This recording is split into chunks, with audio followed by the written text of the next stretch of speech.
Yo, so you got my buddy. Weird. See, thing with dogs and cats is different, right? It's very weird. I had to learn this through the years. Dogs is more like people.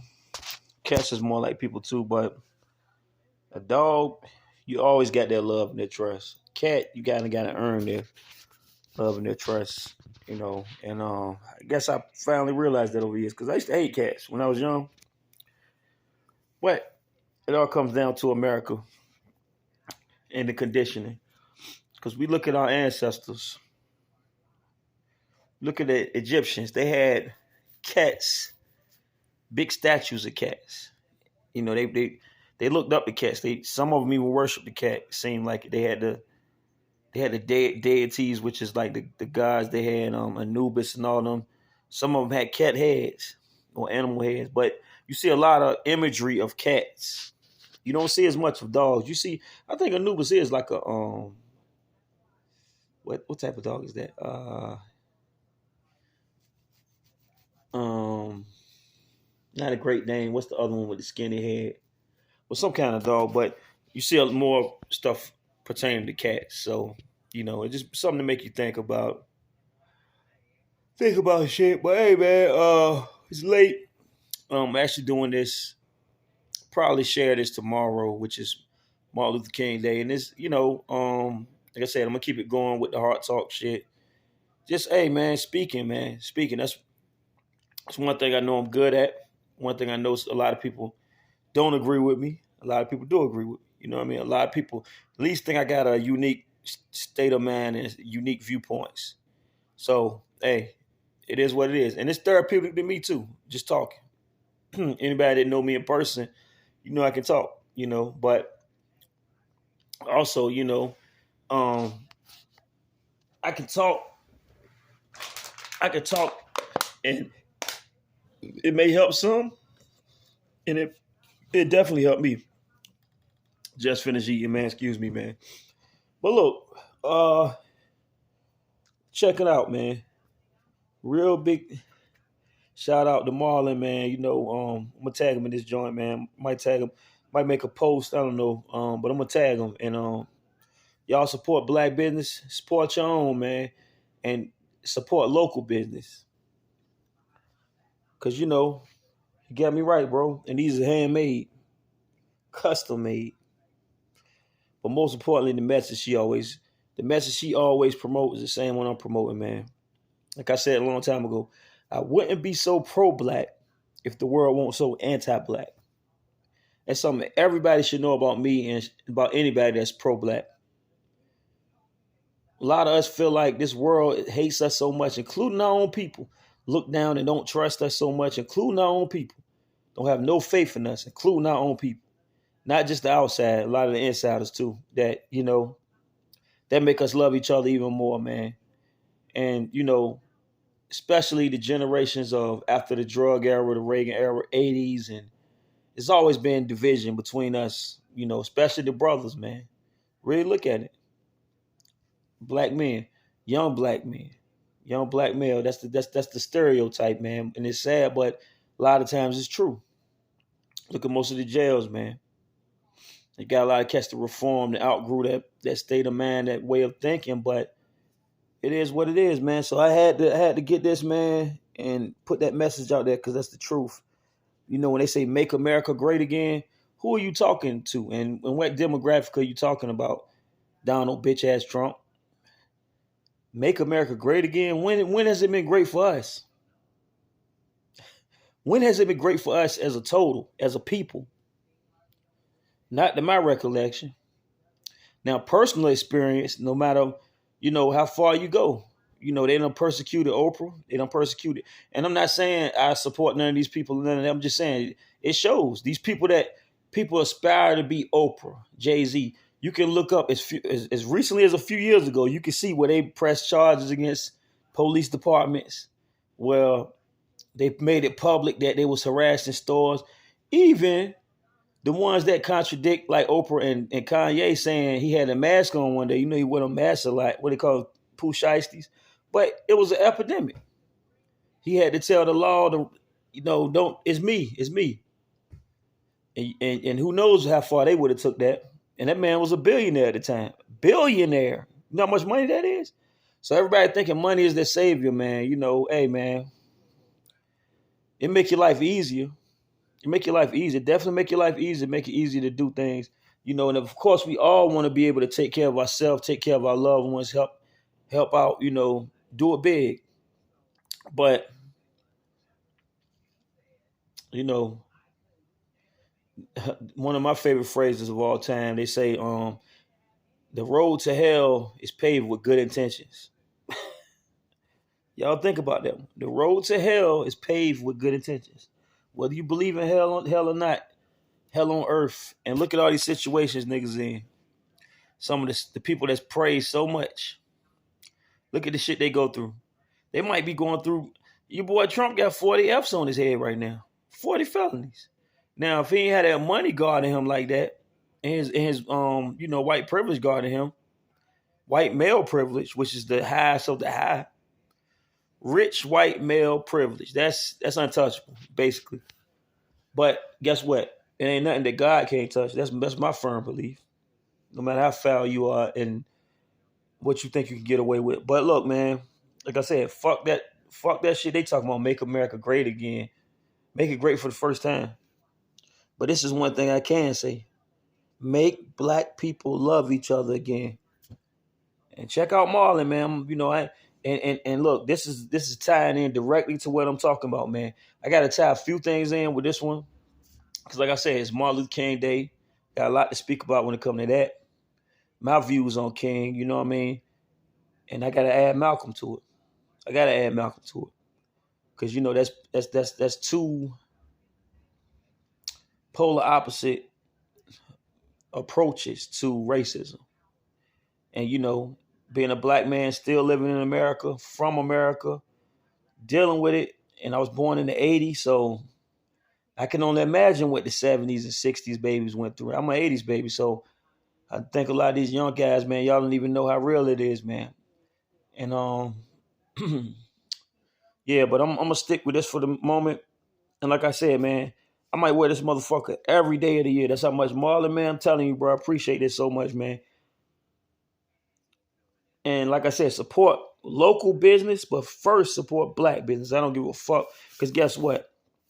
Every other type, they support theirs. They support their people. You can best believe that. Right or wrong. Bro, anytime a crooked cop or Dylan Roof or what's that loser name?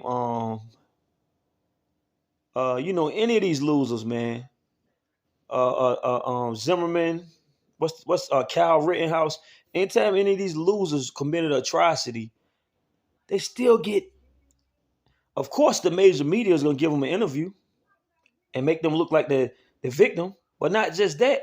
The communities still pour in mad GoFundMe's, pay for their lawyers, pay for you know what I mean. And when it's us, when it's a Jonathan Majors, who you seen running in the car full speed from that girl, and they still hit him with the oh, he must have been abusing her. I ain't never seen a woman say she feared for her life chase a man like that top speed. I never really seen that before in my life. But a lot of us, man, out here saying he probably did it. The expectation is always negativity, man. You know what I mean? They got us so defeated, man. But it was a time. I get into a lot of debates like these in the physical. A lot of good brothers I know, very intelligent, man, but we're not going to agree on that viewpoint. They saying, what's the use of getting us reparations? All niggas going to do is like the Chappelle Show skit. I don't know if y'all remember that skit from the Chappelle Show. If niggas get reparations, all they going to do is buy chains, cars, houses, rims, spending on a lot of freaks, strip clubs. Hey, man, I'm going to tell you how real my man is. Who the fuck cares? So the fuck what? Frederick Douglass said it's easier to build a child the right way than it is to fix a broken man. Our whole society is broken, man. The American society itself is a fucking sham and shit anyway. Capitalism, all this bullshit.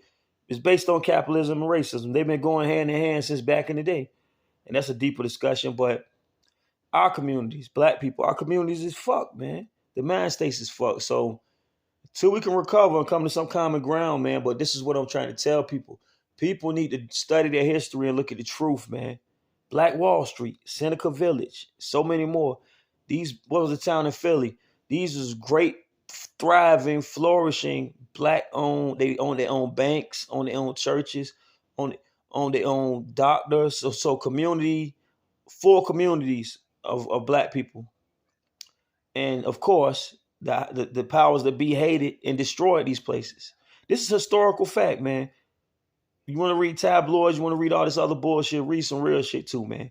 Research some real shit. If you ain't into no books and deep studying, they got shit on Google. You can browse through shit. You can, the same way you soak in the gossip in the media.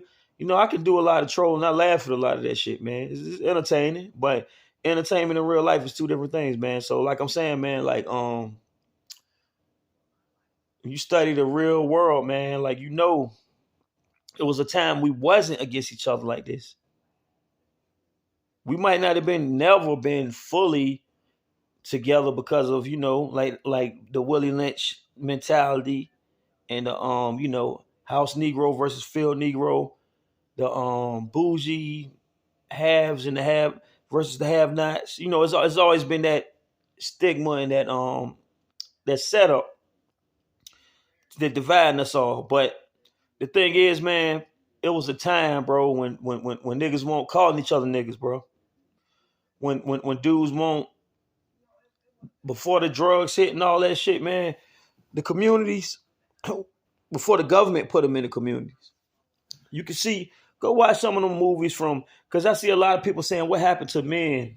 Men used to wear suits back then. Men used to, because it was a different time, bro. It was a different structure. We didn't have all this poison, man. I just made a last video about poison. That's the side effects of the poison. You know, gangs, all this other stuff. They made the gangs to stand up to the police because the police was coming in the neighborhoods fucking people up. This is all historical fact, man. And a lot of us have seen some of this shit. If we haven't seen it, we've seen the side effects. We've seen the residual from that shit. I know I have. You know, I know who the devil is. I know who the bad guys are. It ain't us. They'll tell you that, though. But like I said, man, I just seen rest in peace, man. Yo Gotti. You know, I always listen to Yo Gotti music, not to him, but his brother. Rest in peace to Yo Gotti brother. You know, it's a sad situation, man. You know what I mean? And that's how they go. When cats playing the street game, man, you know, you don't know what this person did, you don't know what that person did, and you don't know what the reason was for this, you don't know what the reason was for that. And it's sad because they said they was leaving a funeral, bro. And you know, we hate each other so much, man. Make black people love each other again. Again. That's the key word, again. It's not the first time, man. We didn't always hate each other. You got people that really lived in this twisted, toxic, poison mind state our whole lives. And a lot of them that can't see beyond, they don't understand. It wasn't always like this. They don't understand this is a plan, bro. This is the plan they have for us to destroy ourselves, to destroy each other. Because as long as we fighting each other, like I tell people, man, I look at it like two dogs in a cage, man. They always say, why black always going against black? Because both of the blacks is in the cage. You get out that cage and guess what? The jig is up. You know, the person that put you in the cage might throw you little scraps in here and there. He got a whole banquet out there though. Dogs get out that cage and say, guess what? That food is ours. You know, and after all these years, man, people still at the stage of asking. You know what I mean? Asking a motherfucker that put you in the cage to be reasonable. You asking the devil to be reasonable. You know, my favorite phrase from Malcolm X of all time. Only a fool would think that they can beat. Only a fool would think that they can win a game where their enemy makes the rules. That's a paraphrase, but it's basically what that man said. And y'all take that deep as you can. Take that as deep as you want to in your mental. Only a fool would think they can win at a game where the enemy makes the rules. This is America. This is the whole world. Our enemies. It's just like I tell people about police. People think, I hate you. You hate police. It's a reason. Motherfuckers don't fuck with the police. They made us their enemies. How they make them my enemy? When I was 12 years old, it's probably the first time that I could think of where they frisked me, stop and frisk, take all your shit out your pocket. 12 years old, not even a teenager yet.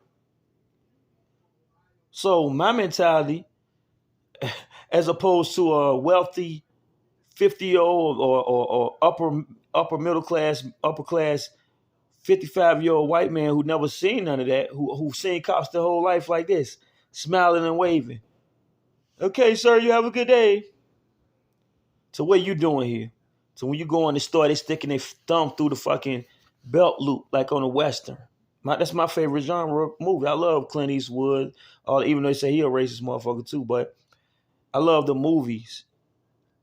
And when I find that shit out about certain people, I don't fuck with them. I don't fuck with him as much as I used to when I was a kid.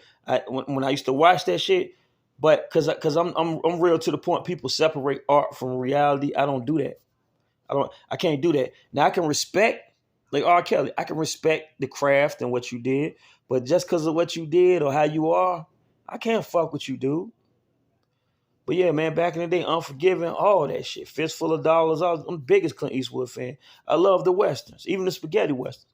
But especially my favorite, Val Kilmer and Kurt, what's his name? Kurt. But Wyatt Earp and Doc Holliday, Tombstone. Y'all cats that never seen that movie, go check it out. But yeah, dig, man. Make black people love each other again. That's all, bro. That is the step. That is the step. And like I tell people, man, I got a few homies that feel like until we get past that stage, we never gonna get nowhere. My thing is, we was at that stage before, and they still knocked us down. Study your history. Black Wall Street, all these great accomplishments and achievements, and these is post-slaves, these is after slavery. Before slavery, we was definitely excellent. Because people think black history just begins with slavery, and that's a damn lie. Way before we came to America, was brought to America. And even the ones that was here, we had people of color. Come on, they got pyramids in the Grand Canyon. Y'all go look that up.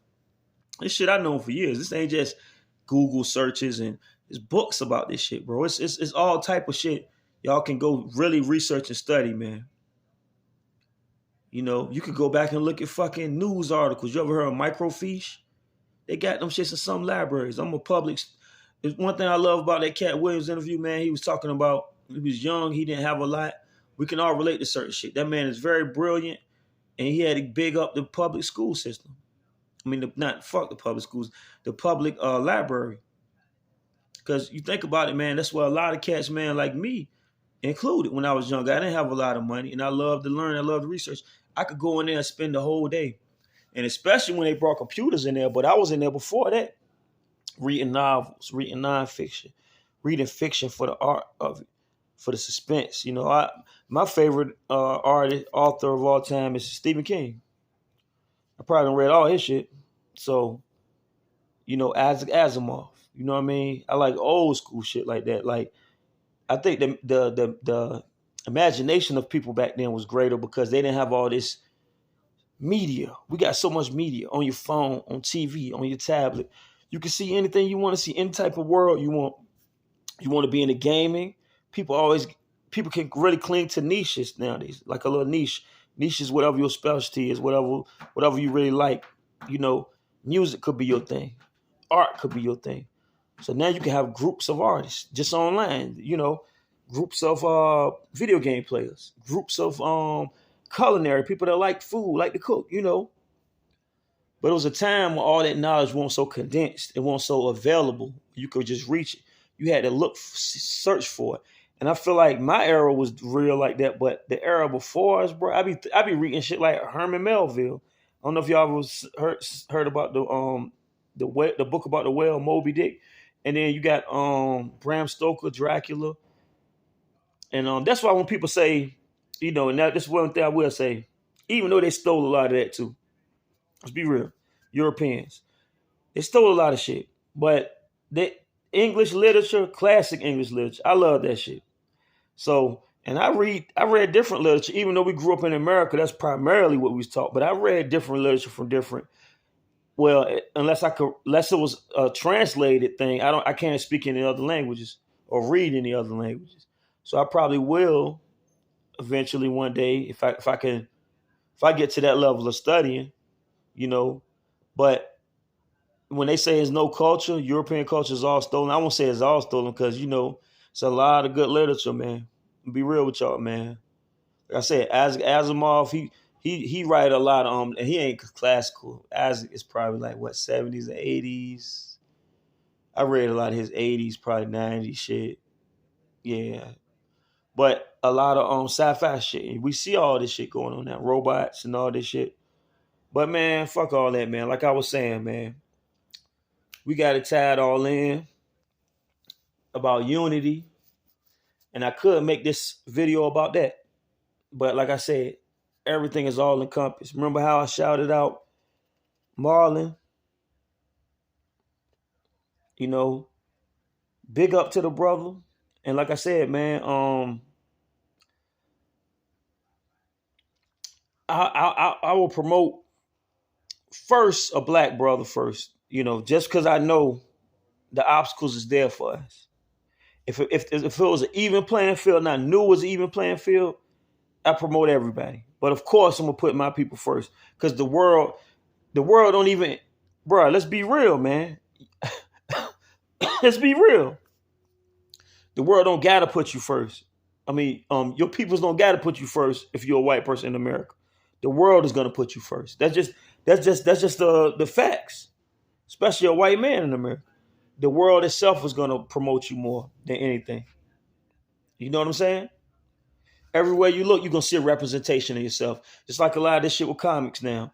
They're saying we changing all the comic characters to women, and they change them to black men or black women, or why you don't just make up new characters? Got a lot to make up. Because see, this is the thing about racism. People try to act like they stupid. If there was no such thing as racism, it would have started out diverse. Comic books, all that shit would have started out with a diverse cast. The way it started out though was 98% white men and a few white women, as far as superheroes and comic book characters. Now they bleeding in more black people, more Hispanic people, more Indian people, Arabic, all different type of characters. And then there's so much backlash because you're so used to seeing nothing but white. So when you see anything else, it offends you. But guess what? Guess how any other nationality will feel when we don't see nothing but white. When we never see ourselves represented. And I'm half Samoan. How much Samoan representation do you see? And they always try to say it's such a low percentile. Well, worldwide, colored people definitely outnumber Europeans. America, which is the project, the project was to come over here, take everything over, and brainwash everybody to saying we are the best. So I'm gonna just go ahead and jump into this topic that I'm talking about, and you're gonna say I'm all over the place, but it all ties in together. Like I said, Martin Luther King, Malcolm X. This is their day, so they never give Malcolm a day. We know that, and we know why they'll never give him a day. It all ties into what I'm about to start talking to y'all about. Now, if you notice in the caption, I'm calling this one gatekeeping and curating. Gatekeeping versus curating. And any real nigga in this world knows gatekeeping is a real thing. Now, I seen people say blackballing ain't real, blackballing can't stop you. I agree with that too. Whatever your drive is, you can have a 1,000 naysayers, 1,000 people back talking you and pushing you down. If you got that willpower and that know-how to survive and to make it anywhere in life, you're gonna make it there. Nothing's gonna stop you. You know what I'm saying? But this is my point though, man. This is my point. That don't mean it was an attempt made. And I just feel like anybody that gatekeeps, they're weak. They're suckers. They can't, like they said, when the hate don't work, they start telling lies. When you can't beat me physically, you can't beat me directly, mano a mano, man to man, or whatever industry it is, woman to man, whoever, not physically, but I'm talking about competitively. If we both doing the same thing, and you're not better than me at this, so you got to go over there and put a bug in this person's ear, try to turn them against me, try to poison them. You already lost. That's what gatekeepers got to realize, nigga. I just did a joint a few weeks ago. Street sweepers for the gatekeepers. Hit them up with no Vaseline. This the takeover, spitting straight ether. Street sweepers for the gatekeepers. That's how real niggas always feel about suckers like that, bro. There's no other word for a gatekeeper than a sucker, a loser, a sore loser. A gatekeeper is the ultimate sore loser. A gatekeeper feel like by your own merit, if you prove how great you are, it don't even matter. I can't let them. Hey, what kids say, and that's one of my favorite rappers. But look, this nigga's real mentality out here. And maybe he didn't mean it in this way, but I just know, a lot of niggas, especially when they're young, niggas really think like this. Getting money in the fast way, hitting honeys that be nasty, but I still can't let you pass me. Can I live to my last day, getting money in the fast way, and I still can't let you pass me? Because that's the thing, bro. A lot of people feel like they want to see you doing good. I ain't even say they want to see you doing good. It don't bother them that you're doing good. If you're doing good, you're doing great. The only way you doing good won't bother them if they feel like they doing great.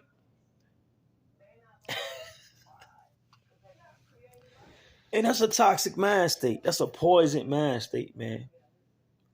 But it is what it is. That's a gatekeeper mind state. Somebody feel like you could be doing good, but as long as you ain't doing better than them,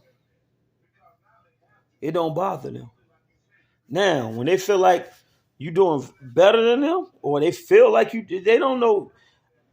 I don't know how nobody's doing. Nobody know how I'm doing.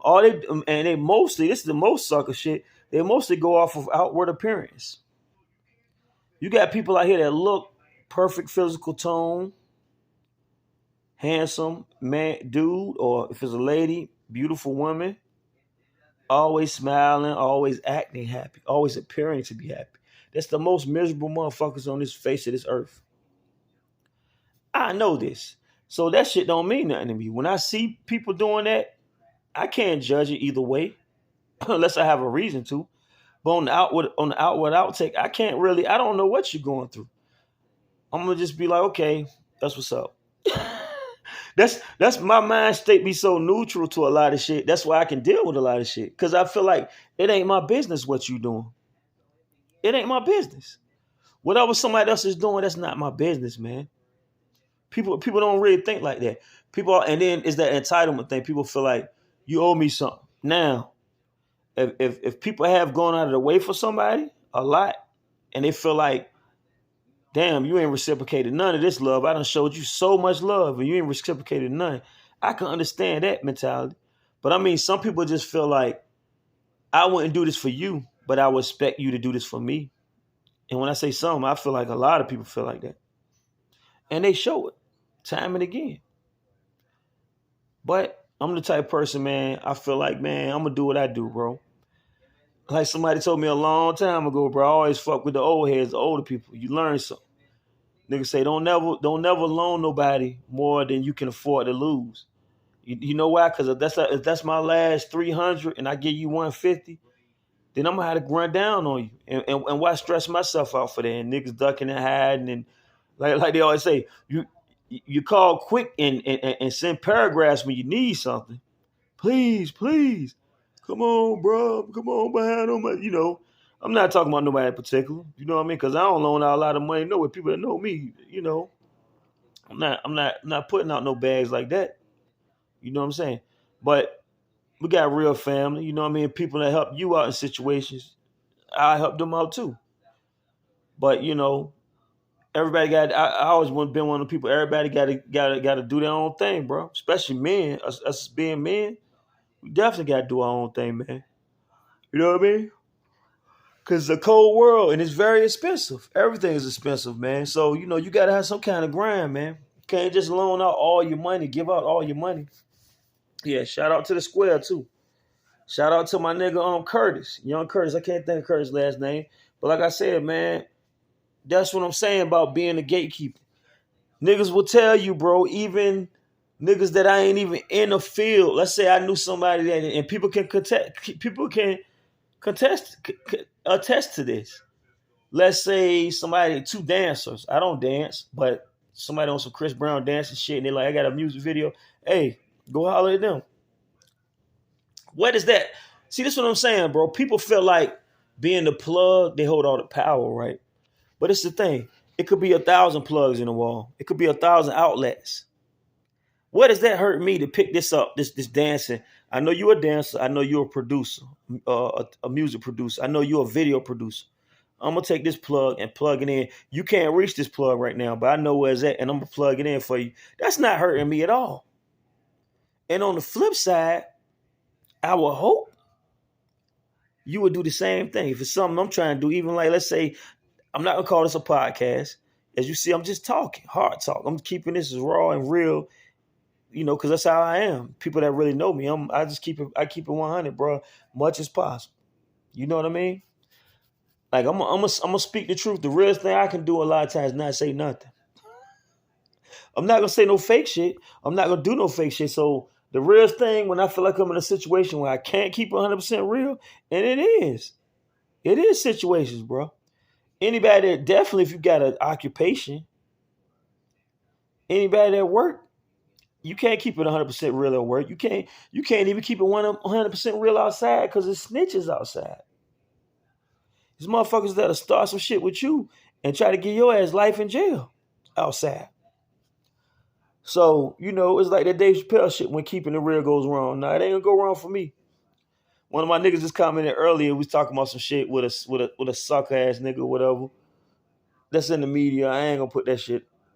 I ain't even gonna publicize that bullshit. But he was saying, you wouldn't let that nigga do a video in your town. Yes, I would. Because he the goddamn police. And this is a celebrity. This ain't nobody. I just know how police ass niggas move, bro. And I'm going to think that in my mind. Even if you ain't a police ass nigga. If you move like a police ass nigga, I'm going to think that you'll tell. I'm going to think that's the first instinct your bitch ass going to take is to tell something. I'm not having no altercations and interactions with you. If you a rat.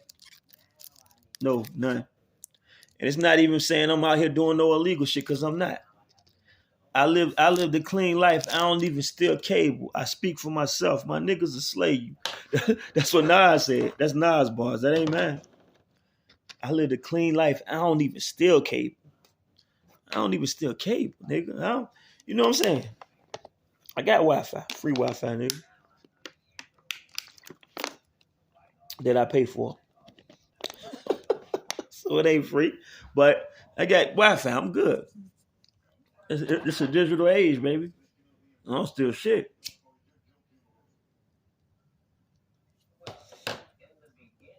But yeah, man.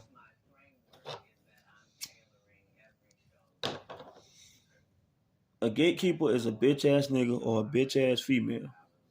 Cowards. On top of being cowards, they snakes. That's a snake move.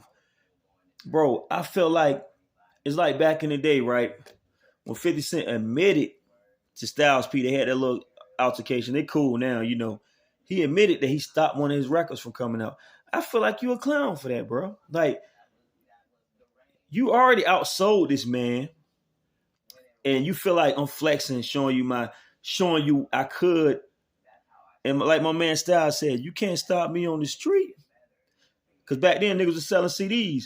I'm gonna get out here and still sell. I'm gonna get out here and still do shows. I'm gonna get out here and still do. So that's why I say about blackballing. You could never fully blackball a real nigga. And like 50 Toe Style, I can't stop you on the street. I will hope you wouldn't. I will hope you wouldn't try. That's what Styles told him.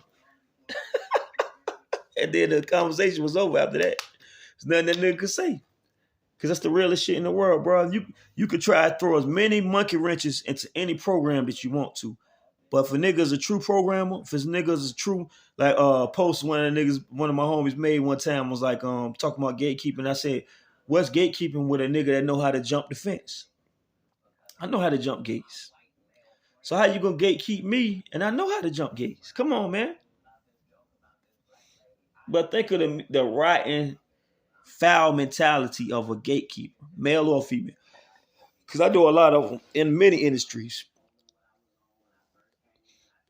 And they just play their political game. That's all it is politics.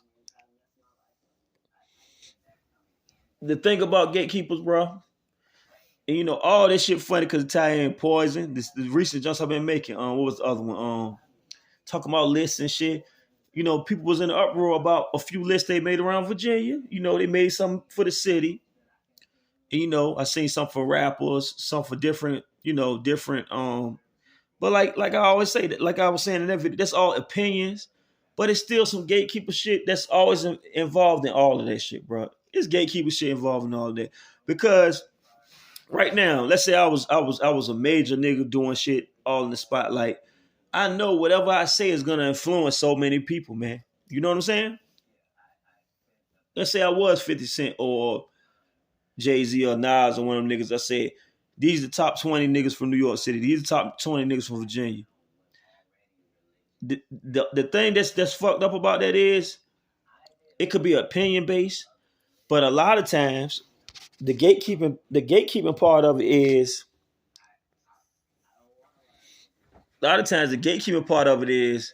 I'm gonna put mostly my friends up here, people that I like, and with a lot of people they're gonna do the political route, like who's the most popular. They could know. Look, you could be from this block, right? You could know two niggas on your block or from a few niggas blocks over, and you jealous of them, or you feel like they better than you, so you ain't gonna shine the spotlight on them. You'll shine on a nigga over here who you feel like is not a threat to you, musically, lyrically, or whatever standard you going by. You can say beat makers. Let's talk about beat makers. You can feel like this nigga don't make beats good as you. His beats ain't as popular or as catchy as yours. But you know that nigga, you can't fuck with that man. That's the gatekeeper mentality, bro. And like I said, I call this gatekeepers versus curators, and I'm gonna tie it all in. Like I said, we talking about make black people love each other again. That's one of the main things, bro, that we do to each other. We gatekeep each other. Let's talk about this shit. Niggas gatekeep each other. Not just around here, the local. That shit is small in comparison to the widespread mind state that a lot of us have. I've been all over, bro. I've been to New York, been to Florida, been to Cali, you know what I'm saying? Been to everywhere in between, Illinois, you know what I'm saying? Texas, like, bro, it's a culture, it's a culture that's carried on through the music, through movies. Niggas see shit, monkey see, monkey do. So that gatekeeping shit is bred into a lot of the teaching. Niggas raise their kids and teach them that gatekeeping shit, or they see it. And they see it, if I do this, if I block this nigga, that'll help me get further along. Like, peep this. One main thing about our culture, and I'm pretty sure a lot of other cultures do it too, but I've seen a lot of, let's pick Asians, Chinese people, other cultures, they'll put their people on. A lot of us will feel like I got to be the HNIC. Do y'all know what it is? The head nigga in charge. So if they get it, let's say they get that good job, they get They're not gonna pull the ladder back down. They're not gonna reach the ladder back down for other niggas. They're gonna feel like I'm superior to y'all niggas. And they don't even see how house niggerish that is. That's very house niggerish. That's saying I finally got in the house out that door. I'm in here with Massa. You ain't gonna embarrass me in front of Massa. And you ain't gonna eat at the same table as the same. It's like the master at the big table, they got you at the little table like little kids. You know when little kids, they got them at the little colorful table, the little plastic table, little 4-year-old, 5-year-old kids. You seen that. And the grown-ups eating at the big table. And, or like a dog, the master knocked the scraps off the table and they satisfied with the scraps like a fucking animal. You know what I mean? And they think we blessed to be in this situation. Nigga, give me a seat. If I can't get a seat at that table, you know what I'm saying? And metaphorically, I don't want to sit at your table no way because I know you don't want me there. But what I'm saying is, people want to talk about equality. Equality is not eating scraps off no fucking table or begging you for a plate. Equality means if we all men, we all women, we all come in, we all get the same plate. That's not reality, especially not America. Especially not the demon that America created, which the whole world reflects. The demon that Europe created that the whole world reflects. That these niggas got these niggas' minds so fucked up. They thinking, I can be the only one like Highlander. Any place of influence, any place of power, I want to be the only brother there. I want to be the only sister there. I see a lot of that shit, bro. And niggas always ask me, why you don't go into politics? Why? Can you slap a nigga in front of the crowd in politics? Can I go out there and tell this racist motherfucker, you full of shit, fuck you? Can I curse this Karen out, you raggedy bitch? You can't do that type of shit. So I'm not made for politics. I'm not made for it. Playing that game is detrimental to the mind state, man. I know a lot of people, man, older people, man. Hey, man, I got much love for them, man. Like Martin, man. We can go back to Martin Luther King. I got much love for him, man. To have that much integrity in the face of insanity. To be treated like total shit. They were spraying them boys and them girls with water hoses. And they said, we're not going to fight back. We non-violent, peaceful like Gandhi. Now, as a kid, I believed that bullshit. I'm going to tell you. It's just like the church. I used to believe, I believe. Now, I still believe in God. Don't never take that. Don't never think you heard me say I don't believe in God or in a higher power. Somebody that love us and somebody that's always looking out for us. Because I've been in some bad places, man. Up here and in the physical. I've been in some real bad, bad situations, bad conditions, everything. And miraculously, I always found a way out, man. And I can't credit it all to me. Even opportunity, man. Even a path less traveled, man. Or even it's times, bro, shit happened, man, where I know if I was there a little while longer, something real bad happened. And God told me to move, man. Or not even that. Could have been like, hey, they called you in to work early, or blah, blah, this. And this years ago. Not even the job I work now. This could be when I was younger. Shit like that happened. Or somebody come scoop me up, hey, come ride with me. Get back and something crazy. I'm like, wow. If I was right here, who moved that? But see, it's still a perception thing, and it's an opinion thing. You know what I mean? Divine intervention, hey, I believe it. But that's me. But like I was saying, man, Martin, I had wrote a poem when I was younger, man. I sat back, almost brought a tear to my eye, man, just looking at it. I won the citywide. People that really know me, a lot of people don't understand, man. Like,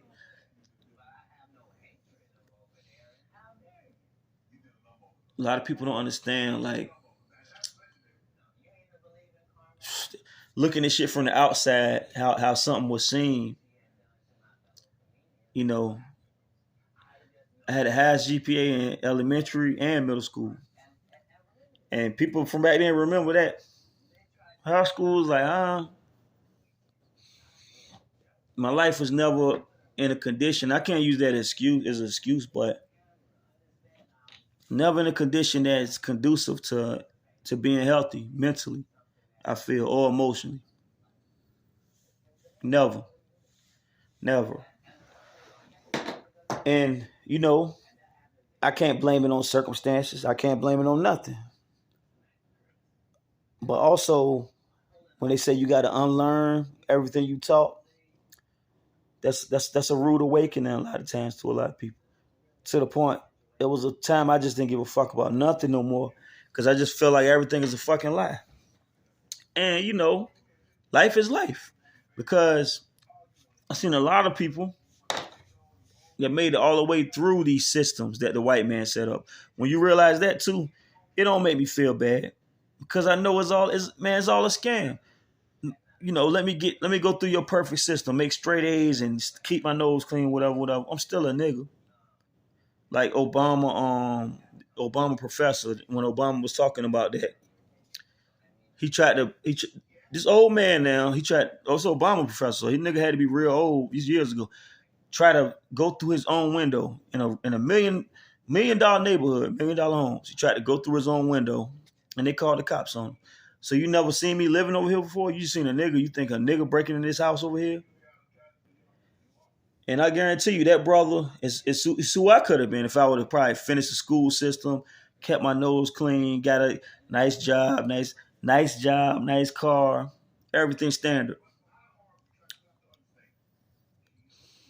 Still a nigga though. And he might be one of them brothers that know that because evidently he told Obama about it. But like I said, man, I wrote that poem back then when my mind was thinking like that it was hope for this world and this country. I don't believe that no more.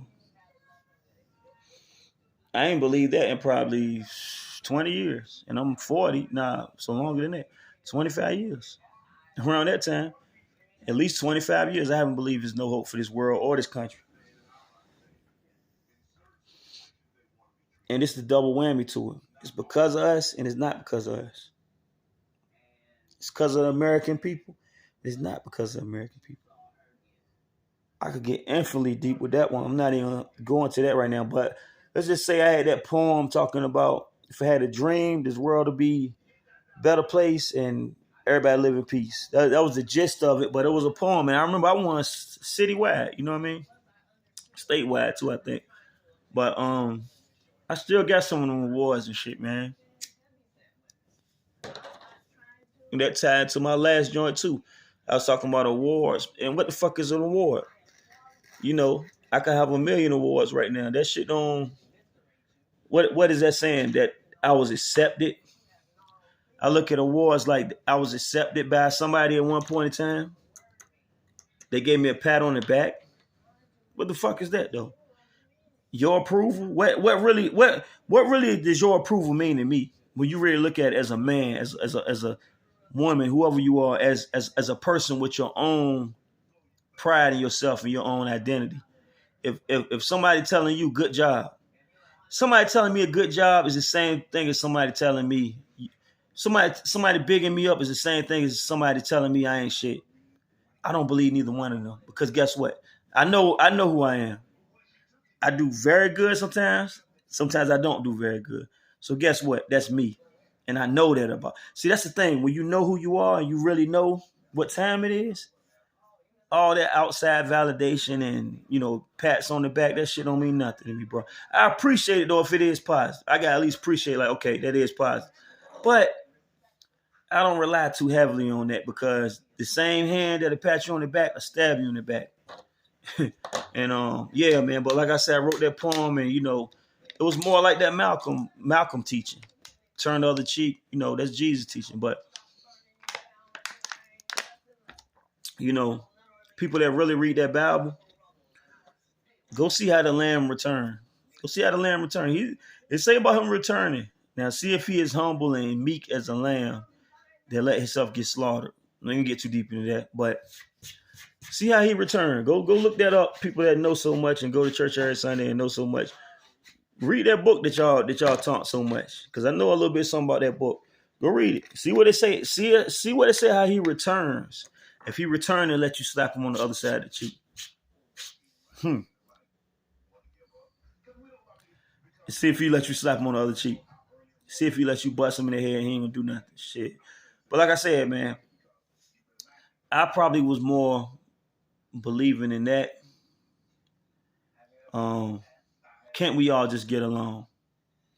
Was Rodney King? You know, the police beat the shit out of him. He was a truck driver. It was one of the first recorded ones that was widely publicized, where they just brutalized them. But that's the Martin Luther King way. They was pissing on the people, throwing bleach in the pool, and don't fight back. We just gonna stand here, blah blah blah. Malcolm and them is like, yo, you touch me with one hand, I'm gonna touch you with two hands. You hurt me, I'm gonna hurt you even worse.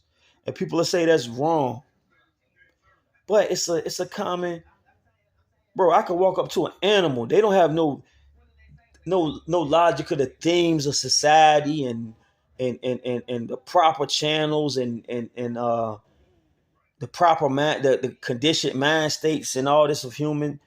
They got raw instinct. They're real. Animals are real, man. You go outside and slap that cat if you want to. He could be smaller than you. You could be 100 times bigger than you. I remember one time I was shooing a praying mantis outside, trying to hit him with the broom. You know, stay in the country. That's a scary. I think it was a video on my Instagram. Well, damn, yeah, they hacked my first Instagram, so I think it's on my first one. But I'm trying to hit this nigga with the broom, bro. This nigga fighting the broom, bro. This nigga's about this big, which is big as a motherfucker to me. I ain't throwing up no crib. Hold up. Hold up at the game with a red, you know what I'm saying? Well, I ain't in that game, you know. But this dude is big. Like he's big. Like, oh man, still like a hold up. He about almost big as his water bottle. So they let you know that motherfucker was huge, bro. To me, seeing a big ass insect that big and he like could fly, I ain't glad. That shit scared the fuck out of me. Not scared like, oh man, but like, oh, I don't want that motherfucker jumping on me. It's alert. So I took my damn broom out there. I ain't even trying to kill him. I'm just shooing him away like, nigga, get away. He looking like, nah, nigga, this is my yard, nigga. God gave me this earth. You paid for that house right there. That's property. That's y'all human business. God told me I can fly on all these birds. Ain't no rules for no insects and animals. They don't understand rules. Like when we pave all these roads, you see these animals running out and insects, they don't have nowhere to go. Because we broke God's rules. God gave them the earth just like he gave it to us. But the greed of man, build 1 million homes, cut down 1 million trees, rip out 1 million flowers, and wonder why we can't breathe. That's another round. I'm just an MC by nature. See what I mean? Wonder why we can't breathe. Mm-mm.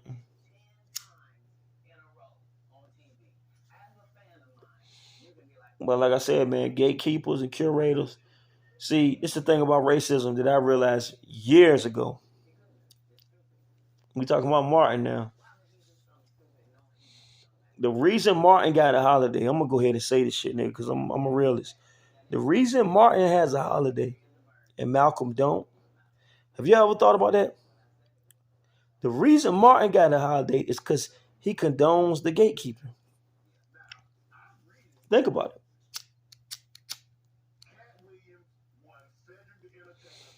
He's saying, please listen to me. He don't condone it. He don't agree with it. Now let me rephrase that. He don't agree with it at all. But guess what? He's not gonna fight against the gatekeeper. That's what he's saying. Please, I'm trying to reason with you. Please, let me show you all the answers. You wrote this test, but let me sit back and explain to you why this test is flawed. Knowing, or maybe he didn't know, because near the end he was talking more like Malcolm, and that's the king I can more relate to. I'm integrating my people into a house that's on fire. I realized that the nation and the empire of America has always been on fire. They've been putting out the flames year by year, but the flames steady growing. And it's the sad part about it. The situation we all in, you know what I mean? And they always say it's a major catastrophe looming right over the horizon. People waiting for a major world war, waiting for Jesus to return, waiting for apocalypse, waiting for anarchy. And it's just sad because, like I said, man, Martin, he didn't condone it, the bullshit, but he wanted to reason with some unreasonable animals, which is the American Empire. American Empire with 3 Ks, not America, AMERIKKKA. That's who we've been dealing with from the first fucking day we came down here. The same motherfuckers who was Christians with parentheses around it, but they was walking around with KKK hoods on. They was in church with the fucking KKK outfits on. These are the grandparents of the motherfuckers you see walking around now. And you think all of them just got rid of that shit? You think all of them just said, "Hey, that was wrong"? All of them? Nah, I know better. I know much better. I seen much better. I know much better. Well, like I said, they'll give Malcolm that, they'll give Martin that day because he stood for, hey, let's just get along. We all need to hold hands and pray. I forgive you for all the bullshit that you've done and still doing to me. And let's just hope for a better day. Now, that's idealistically, that sounds good on paper. In real life, like Malcolm said, my nigga Malcolm, Martin, my nigga too. I just feel like Martin was misguided, man. You know, Martin was unrealistic. He was too nice, you know. Like I told somebody a long time ago, they said, you go outside, you don't even see the roses. They always call me a pessimist. I call myself a realist, which is leaning towards being a pessimist in a negative society. See, if this was a positive society and I talk the way I talk, y'all could call me a pessimist. You can't call me a pessimist in a place where police done pulled in my yard, rolled by slow, and looked at me. You know, for no reason. I don't trust you motherfuckers. I don't know what's in your mind. And my mind is this real. If you do something now, what am I going to do? Something that's going to put me in jail or let you do what you're going to do? A lot of people who call themselves just Americans, we call ourselves African Americans, Asian Americans, Indian Americans. A lot of people that call themselves just American. I'm American. I'm American. A lot of them can't relate to what I'm talking about because they'll never see that threat that's been proven millions of times over and has been vocalized to a lot of us, has been shown to a lot of us, shown to a lot of us. But I'm tripping, right? Nah, I'm calling the truth for the truth. You can't look at that and say, nah, that ain't what it was. I know what the fuck it was. I know what it is, nigga. I know what it is. You don't have to tell me what it is. And that's Malcolm. Malcolm is saying, like I said, Martin is saying, Martin was saying, especially in his earlier years, it seemed like once he switched it up a little bit, that's when they took him out. But the Martin that they championed, the image that they championed when they made Martin Luther King Day and they plaster him all over, let's all love one another. Like Malcolm said, though, don't tell me that you love me when your knife is still in my back. Your knife is, America, your knife is still in our back. You haven't even, like I said, you got to remove, in order for some wounds to heal, if you talking about we need to heal and get over it and all this, you know how you get over something? Take that knife off my back. Apologize. Let that wound heal.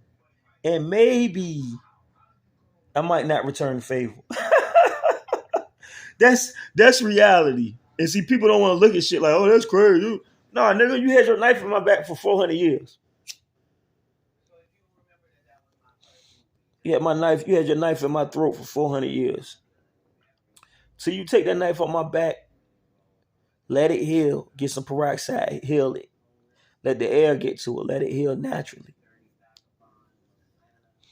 Say you sorry, go get rid of the knife. Y'all ain't gonna do that. Y'all still holding that knife because it's something called guilt of all the fucked up shit y'all done did.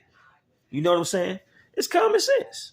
All the fucked up shit y'all done did and still do and still plan on doing. See what they want, these Martin Luther King pushers, the ones that push that image of him so hard from the other culture, they want us to keep the knife in the back, keep going. Forget about it. Nothing never happened. You'll be okay. Forget it. It never, that's not reality. That's why I said racism is the ultimate gatekeeping. Because long as somebody's underneath you, You will always have the upper hand. It's just like a rich person, man. Rich people are the biggest gatekeepers. You know why? In order for a few people to be extremely rich with boats, yachts, and all that, a lot of people have to be completely powerless. Even like that's middle class people. I consider myself middle class right now, technically. I didn't grow up. I grew up bottom of the bottom, bro. You know what I'm saying? Like, it is what it is. You know what I'm saying? But this is the thing. Understanding that the middle class and the poor, the nigga homeless on the street and niggas with a so-called good job is not that far apart, bro. You miss a few checks, you get laid off, or whatever business you got collapse, and watch how quick y'all might be damn near in the same boat. And that's the scariness that drives a lot of people in this world. And I understand because it's a dog-eat-dog world. It's a heartless world. It's a rat pack world. It's a rat race world. Well, let's be 100% real about this. That's gatekeeping. Gatekeeping is keeping that motherfucker on the throne, the king. All the servants is fucking barely surviving or getting by decent. But me getting by decent and you buying golden yachts, 50-mile long yachts made out of pure gold, and I got me a car in the house, and I'm supposed to feel like that's an even trade. Nah, nigga. When all us working the jobs and keeping the economy going, keeping all this shit moving, we the ones making the motherfuckers rich. We the ones doing the shit to make these motherfuckers rich. And what they always say, I'll give you a pizza party. You know what I'm saying? That ain't dissing to no particular companies. That's how that's the business motto. They say it's just business. You rob a nigga and say it's just taxes. You're just paying your taxes. It's robbery. You just paying your taxes. You can't complain about that. Just be glad you have somewhere to live, have a bed to sleep in at night. If you got the opportunity to have a girlfriend and wife instead of doing life in jail. See how they always compare it to the bare minimum, to the lowest. I know niggas, bro, they say, man, if you was in Brazil, if you was in goddamn one of these third world countries, you know, Haiti, if you was in one of these countries, you would love to be in America. That's true. But guess what? That just show you how fucking low the bar is set. They just show you, bro. It's like saying a nigga that sleeping on the floor his whole life. He finally get a bed and saying, at least you got a bed to sleep in. But it's motherfuckers with homes with 100 beds in there, memory foam, water beds, all type of beds, eating all the finest foods. And a nigga used to eating bologna sandwiches and noodles. Now you can afford chicken. So that's all you should accept. You know what I mean? That's gatekeeping, bro. I hope y'all see what I'm saying with the parallels I'm drawing, because the shit all lines up together. Gatekeeping is keeping racism in place. Gatekeeping is keeping us against each other. Make black people love each other again. You know why? When we love each other, we come together, support each other. They don't want to see that shit. Like I said, Yo Gotti brother. You know that's not going to be the end of that, bro. If you know the streets, you know the streets. That's not going to be the end of that. That's one of the saddest things in the world. Just like when Young Dolph died, man. Millionaire. Brother was a fly, young nigga that came up out of nowhere, just like Yo Gotti, man. And they had to be against each other, bro. I'm not from their hood. I'm not from their... Hey, boy. I'm not from their hood. I don't know that the street politics involved with none of that shit. I don't even know if none of that shit connected. We'll never know. Niggas that know. That's how it is in every hood. That's how it is in every community. But it's always us that see the inner workings, you know, a negativity. Make black people love each other again, man. Why we don't love each other, man? The sickest shit I seen, bro, when I was in Cali one time, man, I was with one of the homies, man. And I'm not even gonna say where affiliation is. Hey, man, Pac said, I don't give a fuck if you blood or cuz, just as long as you show love to thugs. Listen to this shit, bro. That's how I always felt. I don't care what you represent, because that's your family, bro. It's like, the Italians, they had the mafia. That's their family, nigga. They got the Geechee niggas down in Florida. What is it, the Zoe niggas and all of them? That's family, bro. They gonna call it a gang when it's black people, but what's the fucking difference from the mob? What's the fucking difference from the police? That's the gang. You do something to one of them, guarantee your ass ain't gonna make it. The most dangerous gang in America because they got the sanction to kill you and get away with it. They don't got to stand in front of no judge and you know, they ain't got no gang laws placed on them. Can't even be around this other person because both of y'all affiliated. You know what I mean? But one of the homies I knew, you know what I'm saying, they was telling me we got smoke with this side over here. We got smoke with these side. We got smoke with this side. And then we got smoke with the Mexicans. This a nigga I'm talking about, black dude. And niggas always call me the hood Dr. Phil. I had some very unique and cool nicknames. I took it as a badge of honor, bro. Niggas try to clown it, but they say I don't even want to ask you because you're gonna tell me something positive. See, and that shows you I got some Malcolm, I got some Martin in me too. Especially when it come to us. I'm not gonna tell you. I tell you to turn your other cheek for your brother before another motherfucker. Straight up, because it's quite the opposite how a lot of us think. A lot of us say we'll turn on each other before we turn on another can. I say try to be cool with everybody if you can, but if you can't, I'm gonna give a pass to my niggas before I give a pass to anybody else. I don't give a fuck how nobody look at that. And I'm Samoan, nigga. I'm definitely give a pass to a Samoan, but I didn't grow up around Samoans, so the likelihood of that is very. I don't live around Samoans now. I didn't grow up around Samoan people. You know what I mean? Shout out to all my Samoan homies and my Samoan family on the West Coast, but I didn't grow up with that lifestyle. You know what I mean? But they wasn't raised to be broken like us. Mexicans wasn't raised to be broken with us like us. I know they beef with each other too. I've seen that in real life. I've seen Mexicans beef with each other too, but I also seen some shit that I never seen until that Alabama boat thing. I made a video of that. I'm gonna show y'all my main page. This is just my backup page, but my main page, I was saying on some real shit like I never seen like there was some, they got Aryans. This is the difference. Let me tell y'all VA niggas, bro. I know they told me in prison. I never been in prison. I've been in jail. Seen a few tatted up, in jail. I ain't never spent on long periods in jail, but on the street, I probably seen a few. But bro, out there, I had a culture shock of in my 20s. I was living in Cali. I always used to visit, but for me to move out there, and I seen groups of Aryans with the swastika, the Nazi sign, and all that, walking the streets 20 deep. All my niggas from Suffolk, all my niggas from Virginia. Imagine that. Even those that been to prison and jail. You ever seen 20 of them on the street though? Even from Suffolk, man. Suffolk and Carolina is very close. Remember, it was a gas station. It's like the transit between Carolina and Suffolk. Gas station we grew up close to. And I seen times cats come through there in the big lifted up rig trucks, Confederate flags, and but they still know this is our part of town, baby. Neville Valley. The one time I'm sitting back looking at some chips, I remember I was like 18 probably. The big country motherfucker walking down the aisle. I could tell the way he walking, bro, the energy. It's like, nigga, move up my way. And not nigga with an A. So I'm looking for it. I ain't even look at his coward ass. I said it out loud. Touch me if you want to. You know what I'm saying?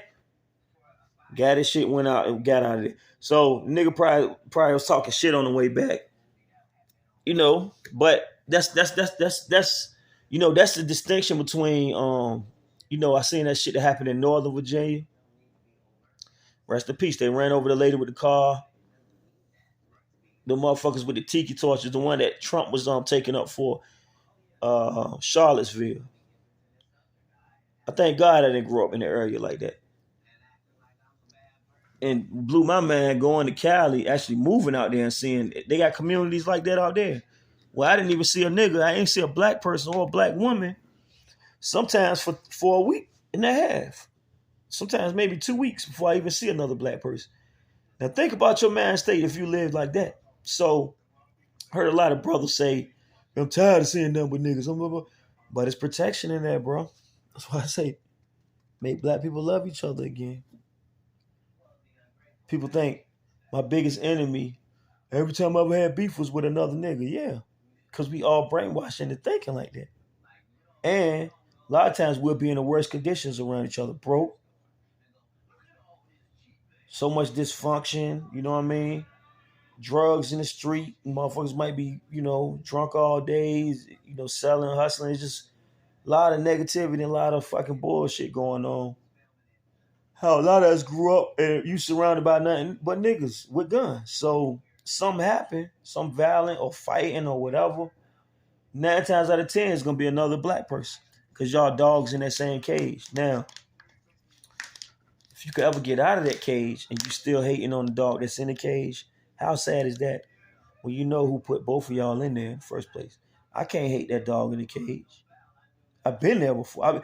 The fact that I've been that dog in that cage before, how can I hate the dog in the cage? His mind just ain't right. I know the motherfucker that put us in there though. I know the motherfucker that put us in there, and a lot of people try to take the steam off of that. Try to say we need to do better. We need to do better. Hey, like I said, make black people, like my man Marlon Craft said, make black people love each other again. That's his phrase, not mine. But I respect that and I represent that. That's what I mean by not being a gatekeeper. I shout him out. I shouted out Curtis, made me this hood, National Square. That's why I grew up at. That's why I came up at, man. From Chuckatuck, I'm from the country. I was born in Cali, stayed in Chuckatuck till when I was a little kid. Stayed in National Square teenage years. Stayed all over Suffolk, Jericho, Cedar Street. You know what I mean? Saratoga. Spent time in the South. A lot of homies and family in the South. You know what I mean? All over, man. A lot of good people. I know Hollywood, Hofflers, all over, bro. Niggas know I'm, like I said, I ain't no real nigga to the point niggas like, man, you done did this, did that, or do this, do this. But I'm always the same person, bro. That's what everybody got their interpretation of what a real man is. I'm a real man, bro. I pride myself in that fact, bro. I ain't never been nothing but me. I ain't never tried to be nothing but me. You know what I mean? But like I said, man, that gatekeeping fucking mentality is what fucked this world up. It's what fucked this world up. Racism, capitalism, classism. Let's talk about classism real quick. I got more money than you, or I think I got more money than you. I think you got less than me. I'm gonna treat you like shit. I'm gonna look down on you. Fuck that shit, nigga. That's bro. All us that grew up thinking, man. A lot of us grew up, man. In school, the girls want the dope boys. They want the niggas with money. They want the niggas with all the Jordans. A lot of us have all felt because that's a human reaction. You can respond to the stimuli that's around you. If you was probably in a white school as a white boy or white kid, you see everybody wearing. I remember back in my day, they was wearing Jinko jeans, the long jeans with the chain. Everybody want to be cool. Might have the rock star swag. The girls want that type of dude. So a lot of dudes probably gonna gravitate towards dressing like that, acting like that. The surfer, the skateboarder. In our community is either the violent niggas can fight good or will stab you, shoot you, or the niggas with money. The cool motherfuckers just look. Guess what, nigga? I'm cool with Walmart clothes on, bro.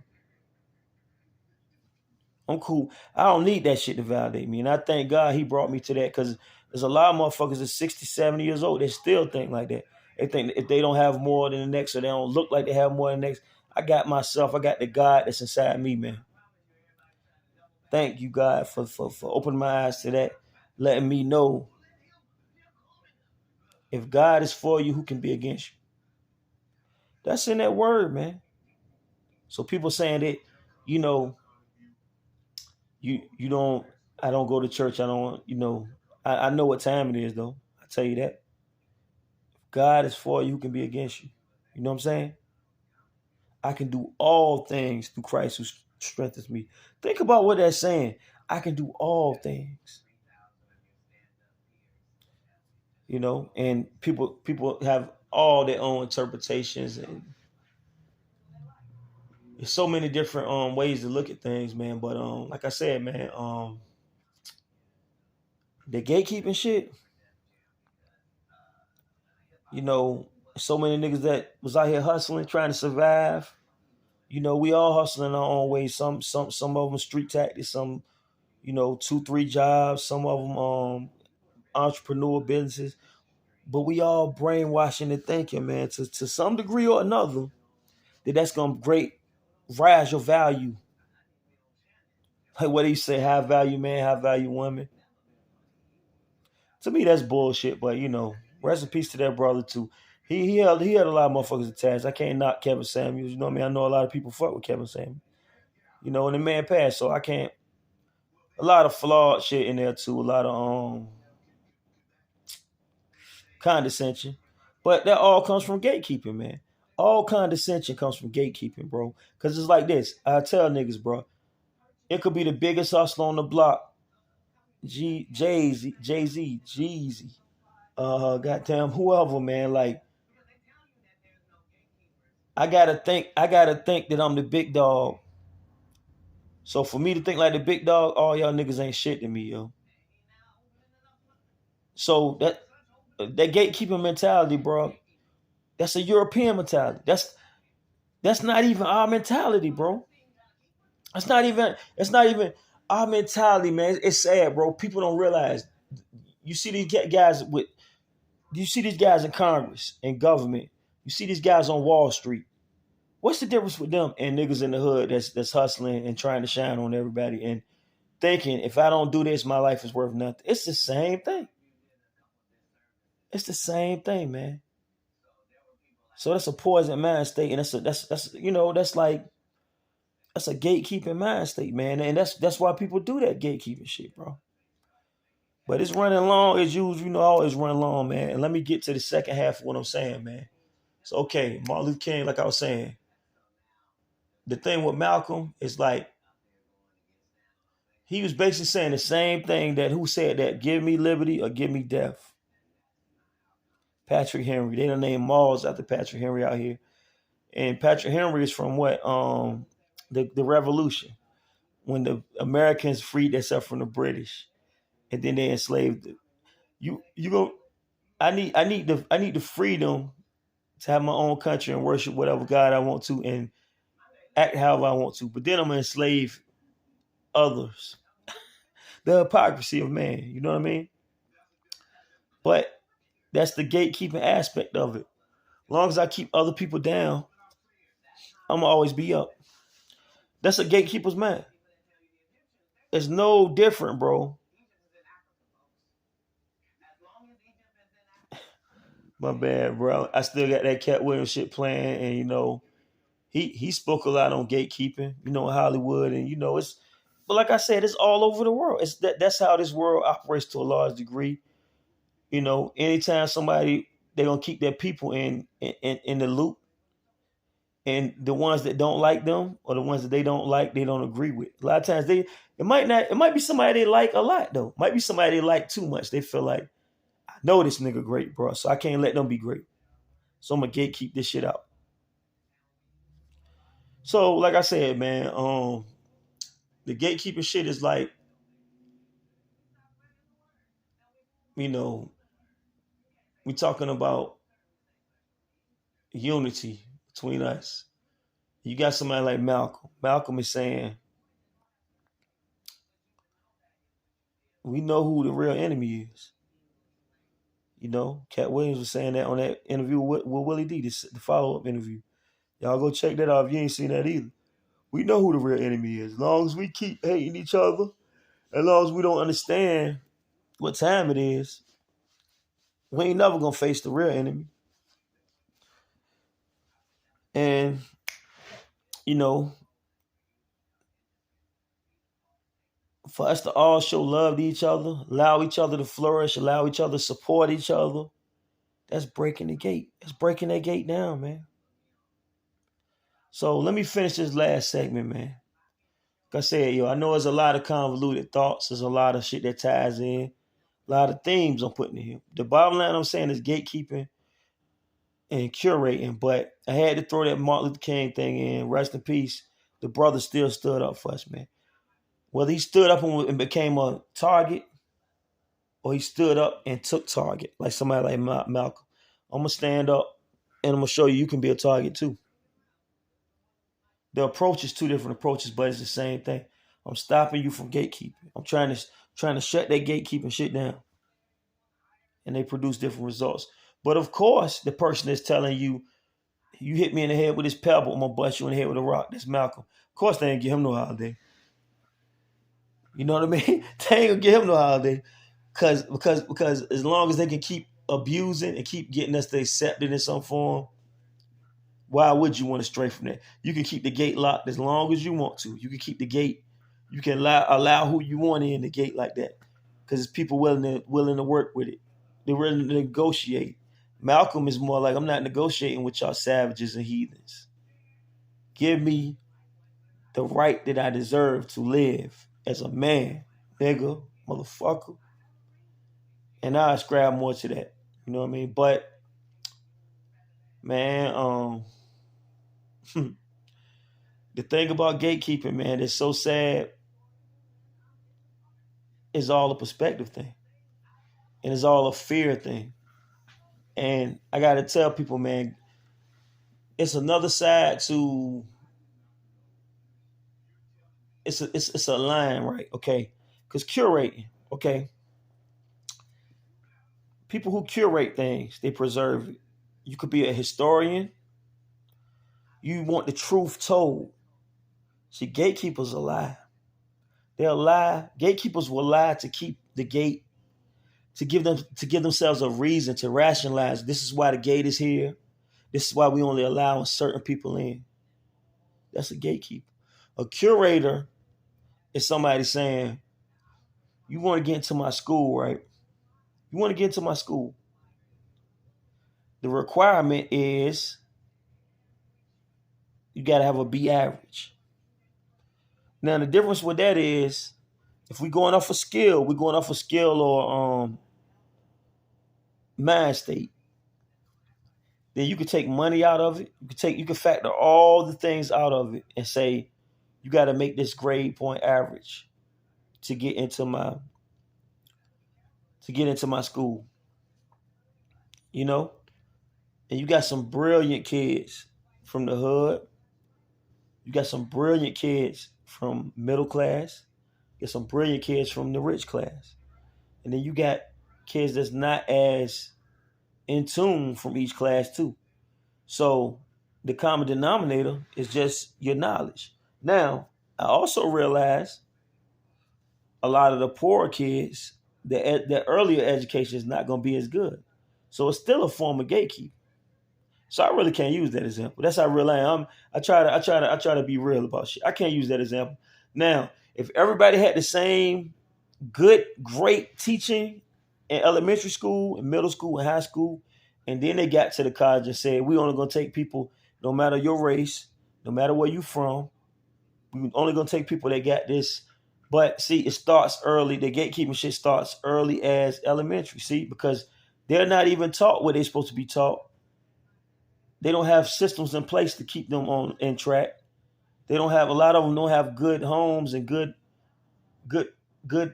backgrounds and good support systems because of the systemic poverty and racism. So see, I scratched that whole idea, but you get what I'm saying, man. If you got a standard that's like, even on the flip side on sports, if you can score, now kids that was outside a lot, super athletic, we only gonna let the motherfuckers that can shoot, that can score the most right here. So it don't matter what color you is, where you from, where. The ones that score the highest, you going into this program. That's a curation to me. And I think that shit is necessary too. I heard people say gatekeeping is necessary. I think that's the biggest load of bullshit. But I will say curating is necessary too. I'll give you an example. The hip hop community, we all real big hip hop heads. Me, all my peoples, we're big into hip hop. So of course we're gonna take it serious. We're gonna feel like when you say top 10, when you say top tier lyricists, Show me the lyrics. Show me how good they can rap. Now that's curation.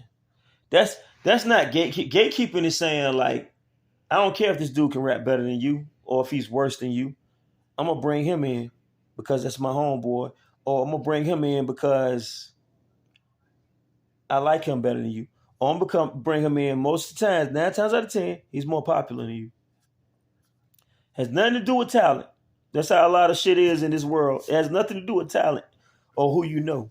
Who you know and what you know. It's two different things. And you can know a lot, but if you don't know the right person, the gatekeeping will occur 9 times out of 10. But like I said, man, curation, I feel like people who curate set that standard. They can set the standard like, okay, in order to say you the best singer, I don't want to hear the person with the most popular songs that people like the most. Get on this mic. Like I always tell people, man, and a lot of y'all can get mad at this, but I don't give a fuck. I don't dispute it with a lot of, mostly black women and a lot of brothers too, because we all conditioned to. But when they say Mary J got that catalog, she got that catalog. She's the queen of R&B, giving her all props. Songs, great. Catalog, great, legendary. When you see her on that movie with Jennifer Hudson, though, Jennifer Hudson, as far as talent level, skill level of just pure singing. Now, I ain't gonna say songwriting, I ain't even gonna say making a song. I heard some good songs from Jennifer Hudson, but Mary J songs is just classic, timeless. You know, her songs to me, this is my opinion. That's the thing about curation, is mostly opinion too. So it's not as overwhelming as gatekeeping. Gatekeeping is just locking the key, putting it down. You setting a standard down that's not even real. You setting up. Gatekeeping is making an opinion, enforcing an opinion, and trying to make it like it's fact. That's how I look at gatekeeping. Curating, okay. Listen to that fucking movie, man, with Jennifer Hudson and Mary J. Jennifer Hudson, Mary J cannot fuck with her singing, yo. I'm talking about just singing voice. The girl can sing. But come on, man. Like somebody tried to tell me, Mariah and Whitney? Mary sing better than Mariah and Whitney Houston? What? I'm not talking about catalog. Now, that's a preference thing. Because them three, they got more of more of an iconic catalog. Mary, Mariah, and Whitney. And Whitney probably got a little less because she passed untimely, rest in peace. And she probably wasn't as active as them two. They got Mary and Mariah, they got a lot of shit. So that's more preference. But when you hear that pure voice, man, when you throw in that Endless Love with Luther, like, man, let's take Luther, man. You take somebody like Luther, right? I love music, man, back in the day when I used to hear music. This is how old I am, man. Y'all, I got a few indicators, all this gray hair, but for the most part, a lot of people don't even know I'm old as I am. They think I'm younger. Thank God, man. Blessed with genetics. And I always try to stay fairly healthy. And now I don't even drink, so it's probably even better. Feel better. A little tired. You know, you see me doing a few of these every time, man. Where the show must go on. All the world's a stage. That's what Shakespeare said. But even him, they say he was messing with little kids. So, you know, I can't respect.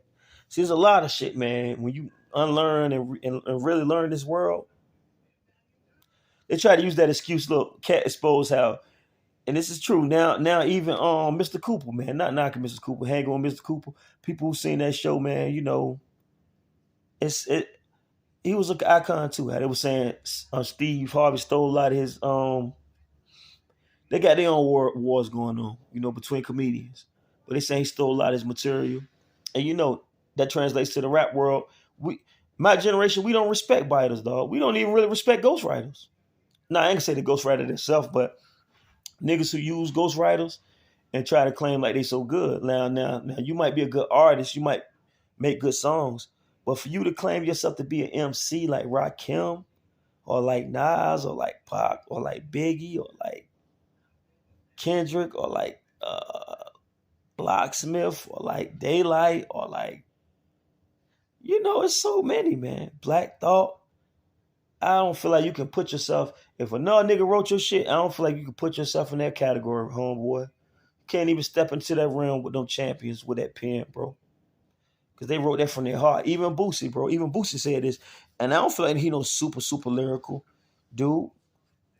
But he said some shit that I always love, bro. He had that song, Without That Badge, You a Bitch and a Half. Nigga, fuck the police. Fuck the police. Without that badge, you a bitch and a half. Fuck 12. That nigga said, you wonder why we look at you bitches under eye. You look at them niggas under your eye like, you pussy ass nigga. You wonder why we look at you bitches under eye. If I ever get $1 billion, I'm gonna hit you bitches from the sky. Like some satellite shit. I fuck with that shit. But Biggie, Boosie ain't no super lyricist like Cannabis. Niggas saying shit like, I'm the all-seeing lyrical, hammerhead sharp peripheral with 360-degree visuals. That's the GOAT to me, nigga. Niggas ain't rapping like that. Niggas is not rapping like that. I'm the all-seeing lyrical, hammerhead sharp peripheral that's 360-degree visuals. Y'all go read some books and understand that and get back to me. Get back to me. But like I said, Boosie ain't gonna say no shit like that. He ain't no super. He telling you his real life and he giving you that rawness. But he had that song. He was talking about how he's suing Rod Wave and them niggas biting his rhymes. He's saying, this is my real life. This is shit I really live, dog. I'm spitting from the heart. How dare you bite? How dare you steal my words without at least giving me some kind of recognition? And that's a down south hood niggas, country nigga saying that shit. So imagine a nigga that's really, really deep into the lyrics and sit there and write for hours and just try to make the most flamboyant, you know what I'm saying? Make the most magnificent wordplay come together. Imagine niggas that's really into the craft that deep. Come on, man. They're not fucking with that shit. I know I ain't. But yeah, man, like I was saying, bro, curating, that's a segment of curation, what I'm saying. Like, for me to say I can't consider you 100% MC, I can say you're a good artist. Like Drake. Let's just say, Mos Def just can't got on the foul about a lot of new age niggas. Because what he said about Drake, he said Drake is target music. That's how I look at it. He's a good pop artist. He make good music. He make good music for, girls like his shit. Grandmothers can listen to it. Kids, He got some shit niggas can vibe to. But for me to call you a top tier lyricist, knowing you don't write your shit, nigga, how dare you? How dare you? And hood niggas curating levels is real too. Because the hood nigga, when he said, it's the realest nigga in the game right now. No, you're not. You ran from Chris Brown, bro. Then you run from Chris Brown. You was scared of Chris Brown, bro. But you pressed Kanye. You pressed a non-violent nigga like Kanye that's already going through mental shit. And you was pressing him, trying to scare him and all that shit. You ran from Pusha T, a nigga that you know would have bust your ass. And you even ran from Chris Brown, a nigga that fight girls. So, come on, bro. When you say that shit, you the realest nigga in the game right now, what do you mean by that? Your rhymes not even real, bro. You don't even write your rhymes. Quentin Miller, niggas know who write your rhymes. A nigga named Quentin. Meek exposed that, and that's why y'all battle. You ate Meek up. But like they say, Quentin Miller might have wrote some of that shit. But yeah, that's a level of curating. All that shit I just said, I can say I don't look at you fully as an MC. Some people wouldn't even put me because I can't freestyle. I'm not a good freestyler. Some people feel like you gotta really freestyle. You gotta have a nice pen. You know what I mean? Gotta be able to make songs with production, with beats. Some people feel like you might be nice, but you ain't well known enough. Same applies to rappers. You feel like you ain't well known enough. They got criterion that's for curation. That's for saying like, this is the standard I'm making. This is my opinion of the bar you got to meet. Now gatekeeping is different. A gate is usually locked, and even if it ain't locked, got a latch on it. So either way, it's usually security in front of the gate. It's cameras out there. You got a guard dog in the yard. You trying to keep some motherfuckers out, and you only letting in the motherfuckers that you want to let in. That's the gatekeeping shit. Now, when it come to rhymes, if the world was a school of rhymes, I don't give a fuck if I didn't know who you was. If you're nice rhyming and that's really your shit that you wrote, that's my curation point. I can't hold that door open for you. And it's the real, this about curation too. It's a standard. It's not an actual gate. It's not an actual gate. It's a bylaw. It's like a bylaw, a guideline. You know what I mean? A guideline is different than a gate, man. A guideline is like, now this is an ambiguous world. That's what we're gonna say. You know, they love to try to cancel niggas and all niggas. What was that whack ass motherfucker DJ Academics? You know what I'm saying? Sucker ass nigga. That nigga start crying, bro, because he thought they're gonna cancel me because he got into it with it. What's that gay rapper name? Saucy Santana. Eh, that's what I'm saying, man. Like, the guidelines, bro. Curating to me would be like, a lot of these niggas call themselves straight, but you know, like Birdman and Lil Wayne was kissing each other in the mouth. What's that nigga name? That played for New England. That everybody, Brady. You know, they call him the greatest ever, but you know, he kisses the old ass daddy in the mouth. He kisses his son in the mouth. The curation in me is gonna say, hey, that's suspect, bro. They say it's just family shit. Nah, bro, y'all suspect. All these niggas walking around, you know, I don't know, man. It's a lot of suspect activity going on. The curation with me is saying, if it seemed a little too fruity, bro, even if, I don't know if you're fruity or not. Now, niggas asked me the other day, you know, like I said, Cat exposed the gatekeeper and how in Hollywood they feel like they got to demasculate these dudes. And the good points I seen people bring up is, you want you want black men to wear dresses so bad, like they gotta prove themselves, or they gotta be laughed at or demasculated. But this is the thing. This is the thing about that. Do you know how many gay people it is in the world? Why you can't? Why you want me to put a dress on? Let's say I'm going out for Hollywood. Why you want me to put a dress on? Well, you know it's millions of other gay dudes you can pick that's gonna play that role. And especially when you see people like Ving Rhames and who was the dude, Wesley Snipes, Big Built Brothers, they want them niggas in a dress. Do they feel like that add to the humor because the niggas built in this shape, and they gonna have them out here with a dress on, looking goofy, or they really just trying to like, yeah, buck breaking, we got them. Look up buck breaking if y'all don't know what that is. That's back from slavery times. Take the strongest slave, humiliate them, and make them weak. That's the tactics these devils use, man. But yeah, man. It's going on 2 hours, bro. I ain't gonna sit here and hold y'all, man. I'm tired of a motherfucker. But I always gotta bring that realness out, man. Like I said, this the year we're gonna make time to do shit, bro. Time is of the essence. You know what I mean? So you gotta make time. Gotta make black people love each other again, bro. We gotta make each other, you know, apologize, bro. If it's brothers that you you know, y'all ain't get along and back in the day, or something happened, or it's just not right between y'all. Hey, man, it ain't nothing wrong with saying, man, my bad, bro. If there's anything that happened or whatever, you know, it don't even be that deep a lot of times, bro. And then you know how people is. People got their attitudes. It might just be the time. They might be on some fuck you shit. You could be like, man, all right, fuck you too, then, nigga. Or it could be like, all right, I'm gonna just fall back.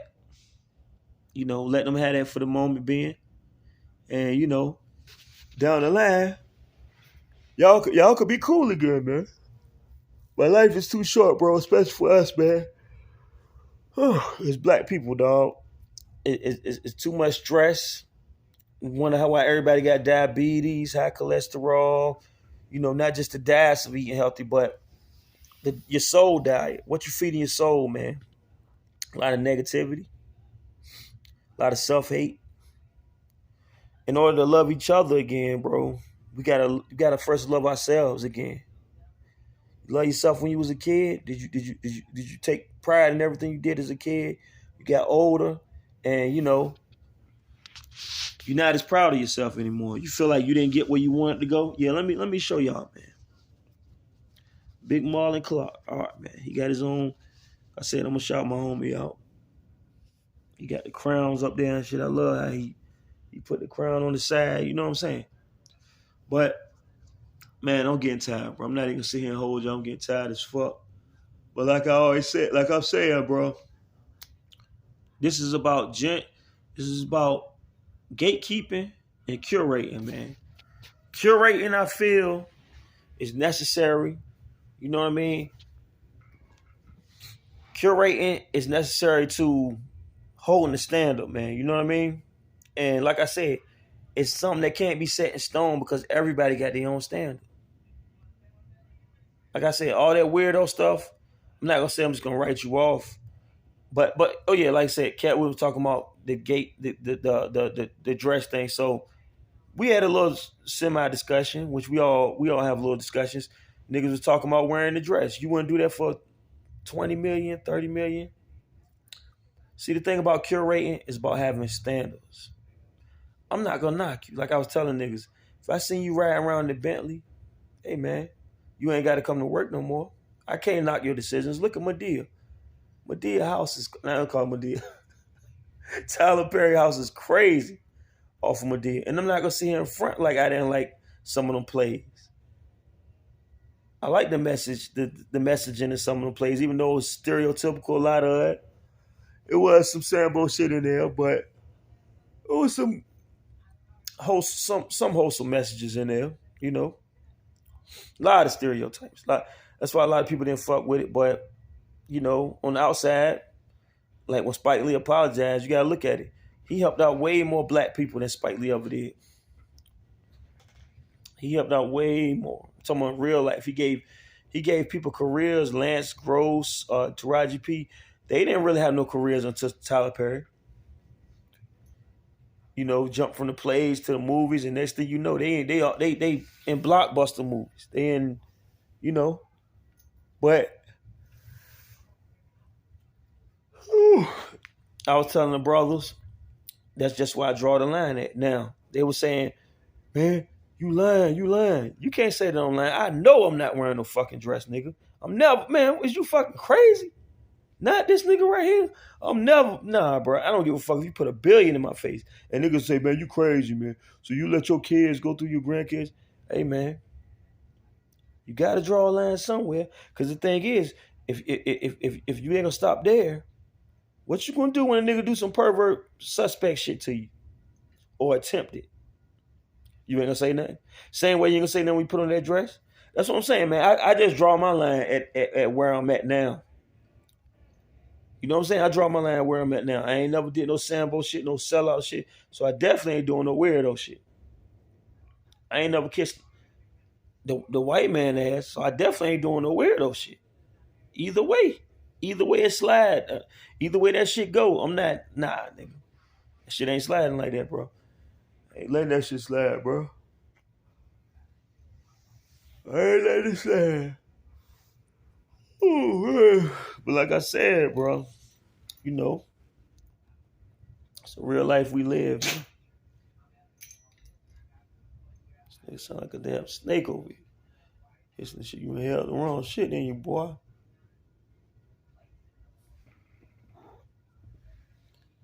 You alright? So you be talking to you, heard her? Yeah, man, but yo, it's getting there. It's almost there. Remember what I said though, man. Make black people love each other again. Not the first time. It's not the first time we loved each other. We just got to take it back to that level. And this time, they stood up for themselves and defended themselves. We still got to do that in 2024. Always. Love each other again, man. And that's what break these gates down. It's not going to hurt. It's not going to take away from me. to let you do what you do. That's gatekeeping. Curating is saying you can't come in my house with no mud on your shoes. Gatekeeping is saying this motherfucker with mud on his shoes can come in my house just because I like him more, or because he going along with whatever I'm saying, even though I know he's a fucked up motherfucker. You a good person. You just got mud on your shoes too. You can't come in here. That's gatekeeping. Curating is saying nobody coming in my house with this mud on their shoes. But I understand some people homeless, so they're going to have mud on their shoes. You get what I'm saying? Let me break it down real simple. I've been rambling for a long time. Y'all niggas know how I do. Hope you watch this whole thing to the end. Feel what I'm saying. Much love to Martin Luther King. This is his day. Can't take nothing away from the King Day, bro. You tried, bro. That was your approach. You lived it. You died for it. All respect for that. You meant it 100%. Our lives are better because of you. I can't without that. Even though I'm more Malcolm minded. I gotta respect the King, bro. The King really, he really believed what he believed, and he went for what he went for. And like I said, they would use him more as a tool for gatekeeping. But I love the fact that before that man went, he was talking about breaking them gates down too. And to the curation, to all the curators out there, man, keep doing y'all thing, man.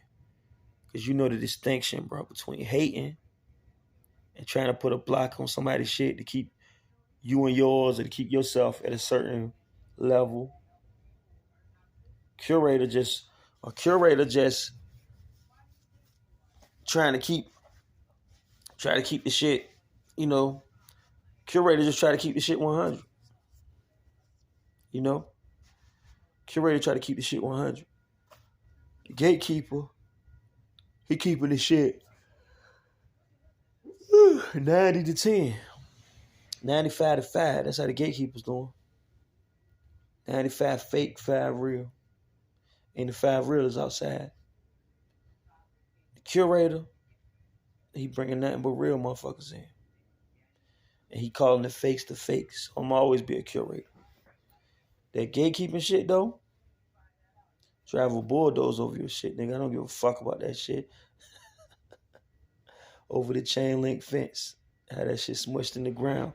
Leave waffle prints. Psst. Niggas just be freestyling, bro. You know what I mean? Just random bars floating through the consciousness, man. But yeah, man, God bless all y'all out there, man. Enjoy y'all Martin Luther King Day. Much love, much respect. And remember, as always, man, Marlon Clark, y'all holler at my mans, bro. Make black people love each other again. When we do that and stop gatekeeping each other, this world gonna be a much better place, man. For us. We gotta take care of ourselves. It's gonna be a much better place for us. All right, y'all. I'm about to get the fuck out of here. Hot talk. Holla at me. Peace.